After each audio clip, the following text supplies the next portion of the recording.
সুপ্রভাত বন্ধুরা। আজ কদিন হলো বৃষ্টি পড়ছে না। তোমরা বলো তো কে কেমন আছো বৃষ্টিহীন ইয়েতে। মানে আমরা তো কোনো কিছুতেই খুশি না। বৃষ্টি হলে কত বৃষ্টি হচ্ছে, যেতে পারছি না। বৃষ্টি না হলে গরম লাগছে। বিধাতা কি করবে বলো তো আমাদের জন্য। আচ্ছা, আমাদের প্রাতরসে কি আছে দেখে নিই আজকে। আমার বান্ধবী এসেছিল কালকে, তোমরা তো জানো। অনেক ফল নিয়ে এসছে, সেগুলো তো খেয়ে শেষ করতে হবে। আজকের জন্য কিচ্ছু করিনি, শুধু ফ্রুট। তোমার আনারস, পাকা পেঁপে আর ডিম সিদ্ধ করেছি।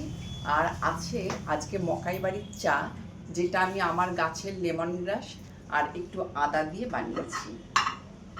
লেমন গ্রাসের গন্ধটা এত ভালো না, মানে লেমন গ্রাসের গন্ধেই মনটা অনেক ভালো হয়ে যায়, মানসিক চাপ কমে এতে। তোমরাও বাড়িতে লেমন গ্রাস লাগাও আর এরকমভাবে খাও। লেমন গ্রাসের উপকারিতাও আছে।